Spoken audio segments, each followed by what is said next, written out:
हो, करमणुकीसाठीच या सिनेमाची निर्मिती झाली आहे. बेसिकली परितोष पेंटर यांचा परिचय तुम्हाला माहिती असेल, ते हिंदीत रायटर डिरेक्टर म्हणून आहेतच. गेली कित्येक वर्ष गुजराती, हिंदी आणि इंग्लिश नाटकं करतायत. विनोद त्यांचा बाज आहे. धमाल, टोटल धमाल, आता गोटू धमाल नावाचा सिनेमा आहे. सगळे तुम्ही हिंदीत पहिले सिनेमा त्याने लिहिलेत. ऑल दी बेस्ट दिलं. पेन नावासारखा हिंदी सिनेमा त्यांनी डिरेक्ट केलाय. सो मी त्यांच्याबरोबर लोचा गलर नावाची एक फिल्म केली होती, जी रिलीज झाली होती. अंकुश चौधरी सर, मी आणि सायजी शिंदे सर होते. तो विनोद बाज आहे आणि लोकांचं मनोरंजन करायचंय याच्यासाठी सगळी टीम जमा झाली.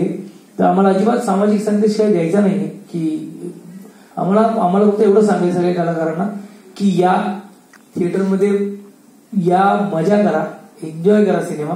आणि त्या पद्धतीचं मी तुम्ही आता बघितलं असेल की ते गाणं जरी साधं असलं तरी ते ज्या पद्धतीने प्रेझेंट केलं गेलं. सो मला वाटतं हीच गोष्ट आहे की ती गोष्ट छान पद्धतीने प्रेझेंट केली गेली, ती सगळ्यांना आवडेल. त्यामुळे सगळ्यांनी पाहावं. मध्यंतरी एक ट्विट पण केलेलं की मराठी चित्रपटाला लोक, नागरिक किंवा रसिक प्रेक्षक दाद देत आहे, तर अजूनही आलं पाहिजे. तर नेमकी करमणूक चित्रपट किंवा एखाद्या विषयाला धरून किंवा बायोपिक असे डिफरन्सेबल चांगले विषय मराठी चित्रपट सृष्टी हाताळते.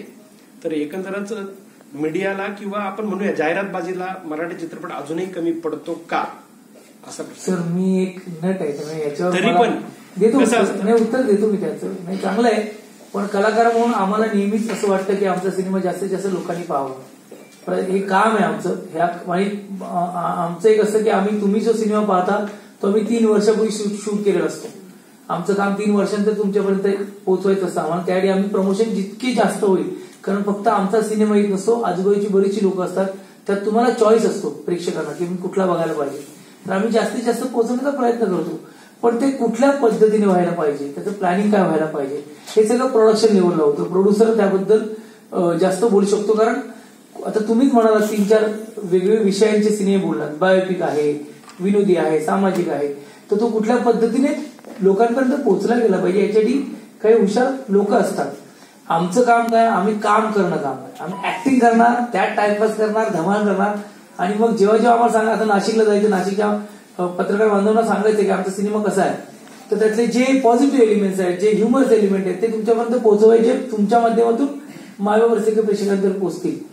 तसं किती कमी पडतो का याच्यात मी जाणार नाही. पण मला आनंद या गोष्टीचा वाटतोय की आता नाही, मराठी सिनेमा चालतोय. मी जेव्हा मराठी इंडस्ट्रीचा भाग झालो होतो तेव्हा श्वास ऑस्करला गेला होता. सो 2000 पासून मी या इंडस्ट्रीचा भाग आहे. 23 वर्षात मराठी इंडस्ट्री मी एक तरुण कलाकारांनी बघितली खूप वेगळी आहे. त्याच्या अगोदरची इंडस्ट्री आणखी वेगळी आहे. म्हणजे स्वर्गीय दादा कोंडके सरांचे सिनेमे तर म्हणजे Guinness book of world record मध्ये नाव आहे की 9 का 11 सिनेमे सिल्वर जुबली, 75-78 सिनेमे मराठी सिनेमा चालतो. त्यामुळे मराठी मायबाप रसिक प्रेक्षक मराठी सिनेमाला जातात, याचा आनंद आहे. पण ते कुठे कमी पडते का, हे होते का, ह्याच्यात मग आम्ही जातोय. म्हणजे आज आमचं घ्यायचं उदाहरण तर खरं सांगायचं तर म्हणजे आम्ही चहाही नाही, आता चहा प्यायलो, आम्हाला वेळेचं आम्हाला असंही वाटतं अरे इथे नाही गेलो, कमी पडलाय, इकडे जायला पाहिजे. तर आम्ही भूक तहान विसरून तो सिनेमा पोहोचवण्याचा प्रयत्न करतोय आणि जास्तीत जास्त लोकांपर्यंत पोहोचवला पाहिजे. कारण सर आला सिनेमा आता 21 जुलैला. पण कलाकार म्हणून जेवढं आम्हाला देत आहे तेवढं आम्ही देतोच आणि देत राहणार. पण त्याचं जे सर बॅक ऑफिस आहे ना, म्हणजे आता सर आपण स्टोरी केली, ती फ्रंट पेज आली की तिसऱ्या पेजवर आली की मागच्या पेजवर आली, तर तुमचं एडिटर संपादक सांगतील तसं आमचे डिरेक्टर प्रोड्युसर ते त्याबद्दल बोलू शकते. पण आता मात्र मी तुम्हाला सांगतो, आता त्या प्रश्नांवर काही म्हणजे अति प्रश्न विचारले जात नाही. कारण आता येणारा प्रत्येक सिनेमा हा वेगवेगळ्या विषयांचा येतोच आहे, पण तो त्या पद्धतीने अप्रिशिएटिव्ह होतो. लोक जात आहेत आणि याचा आनंद आहे माझ्यासाठी. धन्यवाद.